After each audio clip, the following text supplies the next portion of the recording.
नमस्कार, मैं हूं रंजीत झा। केंद्रीय मंत्री चिराग पासवान के मिशन नेशनल पर ब्रेक लगा है। जो लोजपा रामविलास को वो राष्ट्रीय पहचान दिलाने के लिए जिस रणनीति के तहत आगे बढ़ने की कोशिश कर रहे थे, उस पर विराम लग गया है। और यह सब क्यों हुआ है, इसके पीछे उन्होंने खुद ही सारी बातें बता दी हैं। उन्होंने कहा है कि प्रधानमंत्री नरेंद्र मोदी के साथ मैं हमेशा खड़ा रहा हूं और मेरी कई बातें उन्होंने मानी है। ऐसे में हमें भी उनकी बातें सुननी होंगी। और इस कारण से उन्होंने कहा कि मैं सिर्फ झारखंड में चुनाव लड़ने जा रहा हूं, यानी उनकी पार्टी एक सीट मिली है उसके लिए ही ताकत झोंकूंगा। लेकिन जो उत्तर प्रदेश में या फिर बिहार में योजना थी, फिर महाराष्ट्र में जो योजना बनाई जा रही थी, उन तमाम योजनाओं को विराम दिया गया है।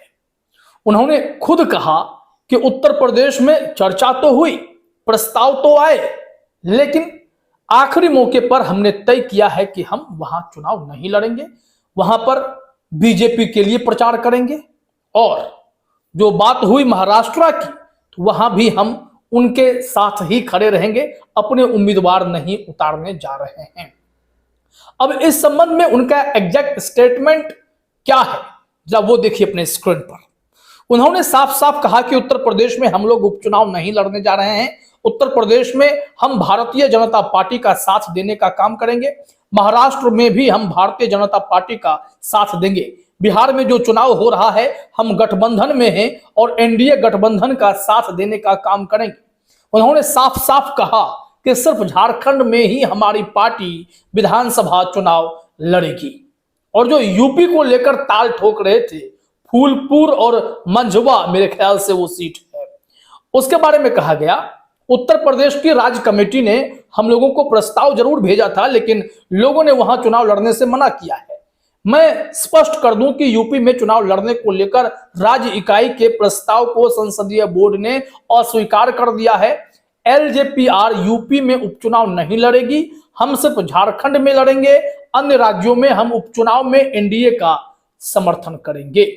ये चिराग पासवान ने घोषणा क्लियरली कर दी है। उनका बयान भी इस संबंध में सामने आया था। तो इस तरीके से चिराग पासवान ने अपना स्टैंड क्लियर किया है। लेकिन बिहार की सियासत से कुछ और ही खबर सामने आ रही है। बिहार में 4 विधानसभा सीटों पर उपचुनाव का ऐलान किया गया, तो सबने अपने कैंडिडेट की घोषणा भी करनी शुरू कर दी। नीतीश कुमार को बेलागंज में उम्मीदवार उतारने का मौका मिला, तो उन्होंने अपने पार्टी में बहुत चर्चा में रहने वाली मनोरमा देवी को टिकट दिया है। जी हां, वही मनोरमा देवी जिनके घर पर एनआईए का अभी हाल में छापा पड़ा था, और उसके बाद एनआईए के उस ऑफिसर को सीबीआई ने अरेस्ट कर लिया था। करप्शन के केस में कहा गया घूस मांग रहा था। और मनोरमा देवी के जो बैकग्राउंड्स हैं, उनके पति जिनका निधन हो चला है, बिंदी यादव, उनका नक्सलियों से साठगांठ होने का आरोप भी उन पर लग गया था। तो कई ऐसे मामले हैं। हालांकि मनोरमा देवी को लेकर बातें बहुत होती हैं कि वो जेडीयू में बहुत खास हैं, इस वजह से नीतीश कुमार उन्हें कभी एमएलसी भी बनाए थे और अब विधानसभा में उम्मीदवारी पेश करने का मौका दे रहे हैं। उनका बेटा रॉकी यादव विवादों में रहा, जेल भी गया था, लेकिन बाद में वो कोर्ट से रिहा भी हो गया। कहा गया कि इसकी भूमिका रोड रेज में नहीं थी। आदित्य सचदेवा कांड आप लोगों को याद होगा। ऐसे में जनता तय करेगी कि मनोरमा देवी के लिए विधानसभा चुनाव लड़ना कितने फायदे का सौदा है। लेकिन इनके सामने जो कैंडिडेट खड़े हुए हैं, वह सुरेंद्र यादव के बेटे हैं। उनके बारे में कहा जाता है कि सुरेंद्र यादव बहुत ही कद्दावर नेता है, लोकसभा भी जीत गए, तो इस सीट पर उनके बेटे को वहां पर फायदा मिल सकता है, यह तय माना जा रहा है।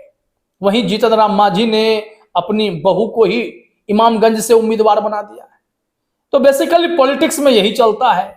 आरजेडी ने भी रामगढ़ में जो जगदा बाबू हैं, उनके बेटे को टिकट दिया।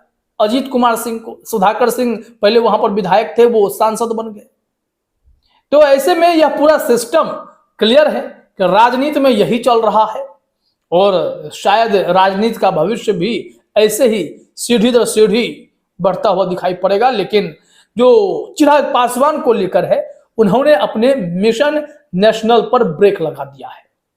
शायद इस बार वो इंतजार करना चाहते हैं सही मौके के तलाश में, क्योंकि इस वक्त अगर वो कोई बड़ा फैसला ले लेंगे तो आने वाले समय में बिहार में मुख्य चुनाव होंगे विधानसभा के, और वहां बीजेपी नाराज होकर अगर चिराग के पर कतरने की कोशिश कर दे तो बड़ा नुकसान हो जाएगा, क्योंकि सबसे बड़ा 6% वोट का जो जनाधार है वो तो बिहार में ही है, लोजपा रामविलास का। तो ऐसे में झारखंड की एक सीट और लोजपा को इस बार बिहार एनडीए में अच्छी खासी सीटें मिलने की संभावना है। तो इन तमाम पहलुओं को देखते हुए ही चिराग पासवान ने यह तय किया है कि मिशन नेशनल छोड़िए, पहले विधानसभा बिहार फोकस करते हैं। झारखंड अगर जीत गए तो सोने पे सुहागा हो ही जाएगा। तो कुल मिलाकर यही बड़ी खबर है कि चिराग पासवान अब नई रणनीति बना रहे हैं। फिलहाल इस वीडियो में इतना ही। आप सभी का हमसे जुड़ने के लिए बहुत बहुत धन्यवाद।